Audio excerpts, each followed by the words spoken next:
যদি আপনি কয়েকশো বছর ঘুমিয়ে থাকার পর হঠাৎ করে ঘুম থেকে ওঠেন আর দেখেন আপনার চীনা পৃথিবীটা সম্পূর্ণ বদলে গেছে, তখন কেমন লাগবে? হ্যাঁ, আজ আমরা আপনাদের জানাবো কোরআনে বর্ণিত আসহাবুল কাহাফ অর্থাৎ গুহাবাসীদের ঘটনা, যারা একটানা ৩০৯ বছর ঘুমিয়েছিল।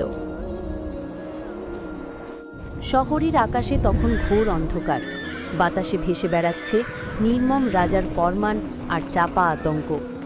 ডেকিয়ানুস, সেই পিশাচ রাজার কালো ছায়া, যেন গ্রাস করে রেখেছিল পুরো নগরীকে।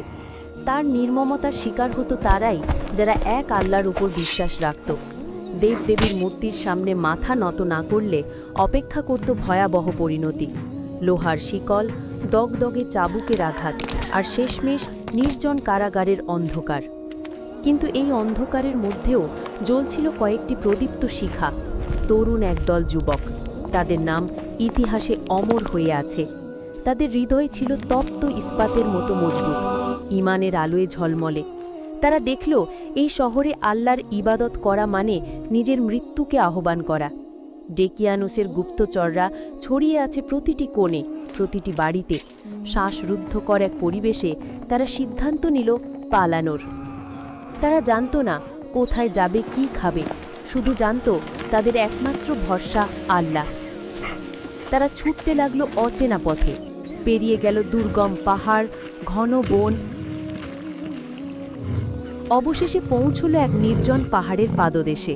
সেখানে ছিল এক বিশাল গুহা, যার প্রবেশপথ ঢেকেছিল লতাগুল্ম আর পাথরের স্তূপে। এটি ছিল যেন তাদের জন্য আল্লাহর পক্ষ থেকে এক গুপ্ত আশ্রয়।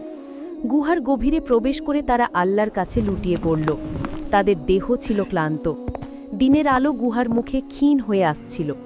তখনই ঘটল সেই অলৌকিক ঘটনা। আল্লাহ তাদের ওপর এক গভীর ভারী ঘুম চাপিয়ে দিলেন। এই ঘুম সাধারণ ঘুম ছিল না। তাদের শ্বাস প্রশ্বাস প্রায় স্থির হয়ে এলো, হৃৎপিণ্ডের স্পন্দন প্রায় থেমে গেল। কুকুরটি গুহার প্রবেশ মুখে থাবা গেড়ে বসল, যেন তার প্রভুদের পাহারা দিচ্ছে। বাইরে তখন পৃথিবীর সময় দ্রুত গতিতে ছুটছে, কিন্তু গুহার ভেতরে সময় যেন স্থির হয়ে গিয়েছিল। 1 বছর 2 বছর নয়, কেটে গেল ৩০৯ বছর। গুহার বাইরে তখন সাম্রাজ্য ভেঙেছে, নতুন সাম্রাজ্য গড়ে উঠেছে। ডেকিয়ানুস কবেই ইতিহাসের ধুলোয় মিশেছে। নতুন এক সভ্যতা জন্ম নিয়েছে। তাদের ভাষা, পোশাক, জীবনযাত্রা সবকিছুই বদলে গেছে। কিন্তু গুহার ভেতরে আসহাবুল কাহাফের যুবকরা ছিল যেন সময়ের বাঁধনে বন্দী। আল্লাহ তাদের শরীরকে অক্ষত রেখেছিলেন। এটি ছিল আল্লাহর এক মহাপরাক্রমের নিদর্শন। হঠাৎ এক সকালে যেন শতাব্দীর দীর্ঘ ঘুম ভেঙে গেল। ঘুম থেকে জেগে উঠেই ইয়ামলিখা তার সাথীদের দিকে তাকালো। আমরা কতক্ষণ ঘুমিয়েছি? তারা একে অপরের দিকে তাকালো। একজন বলল, হয়তো একদিন বা দিনের কিছু অংশ। পেট চোঁ চোঁ করছিল সবার। ইয়ামলিখা পকেট থেকে একটা মুদ্রা বের করে বলল, আমি শহরে গিয়ে কিছু খাবার নিয়ে আসি। রুদ্ধশ্বাসে ইয়ামলিখা শহরের দিকে পা বাড়ালো। কিন্তু এ কোন শহর? যে শহর ছেড়ে গিয়েছিল তার কিছুই যেন নেই। বড় বড় দালান, অপরিচিত রাস্তাঘাট, মানুষের পোশাক আশাক সব যেন বদলে গেছে। তার মনে হলো সে বুঝি কোনো ভিন্ন জগতে এসে পড়েছে। ভয় ভয়ে একটি রুটির দোকানে প্রবেশ করল। একটি রুটি নিল এবং প্রাচীন মুদ্রাটি দোকানির হাতে দিল। দোকানের চোখ কপালে উঠে গেল। এ কি মুদ্রা? দোকানের সামনে ভিড় জমা হয়ে গেল। একজন বলল, এ তো শত শত বছর আগের মুদ্রা, তুমি কোত্থেকে পেয়েছো এটা? ইয়ামলিখার বুক ধড়ফড় করে উঠল। ইয়ামলিখা যখন তার গল্প বলতে শুরু করল, তার সাথীদের কথা, ডেকিয়ানুস রাজার কথা, তখন তাকে দ্রুত সেই সময়ের রাজার কাছে নিয়ে যাওয়া হলো। রাজা তখন ছিলেন একজন ন্যায়পরায়ণ এবং বিশ্বাসী শাসক। তিনি ইয়ামলিখার কথা শুনে প্রথমে স্তম্ভিত হয়ে গেলেন। ইয়ামলিখার হাতে ধরা সেই প্রাচীন মুদ্রা, তার পুরনো পোশাক এবং তার মুখে ডেকিয়ানুসের সময়ের ঘটনার বিবরণ শুনে রাজার মনে ঘোর সন্দেহ জাগল। কিন্তু একই সাথে তার মনে হতে লাগল এর মধ্যে কোনো দৈব রহস্য লুকিয়ে আছে। রাজার সামনেই ইয়ামলিখা তার গুহায় ফিরে যাওয়ার কথা বলল, যেখানে তার অন্যান্য সঙ্গীরা অপেক্ষা করছে। রাজা, তার সভাসদ এবং শহরের গণ্যমান্য ব্যক্তিরা ইয়ামলিখার সাথে সেই গুহার দিকে যাত্রা করলেন। তাদের হৃদয় ছিল আনন্দে আর বিস্ময়ে পরিপূর্ণ।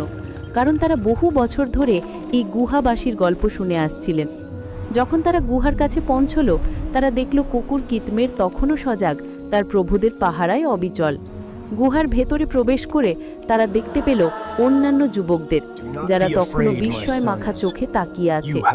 তারা বুঝতে পারল আল্লাহ এই অলৌকিক ঘটনা ঘটিয়েছেন মানব জাতিকে একটি চরম সত্য প্রমাণ করার জন্য। মৃত্যুর পর পুনরুত্থান সম্ভব। পৃথিবী ধ্বংস হয়ে গেলেও আল্লাহ মানুষকে আবার জীবন দান করতে সক্ষম।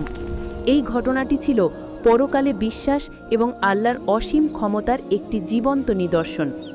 এই সত্য উপলব্ধি করার পর আসহাবুল কাহাফির যুবকরা শান্তিতে চোখ বন্ধ করল। আল্লাহ তাদের চিরনিদ্রায় শায়িত করলেন এবার চিরকালের জন্য। তারা নিজেদের জীবন দিয়ে প্রমাণ করে গেল আল্লাহর অসীম ক্ষমতা, ঈমানের শক্তি এবং পরকালের সত্যতা। তাদের গল্প আজও কোটি কোটি মানুষকে অনুপ্রাণিত করে, দেখায় আলোর পথ। যখন সব আশা ফুরিয়ে যায়, তখনও আল্লাহ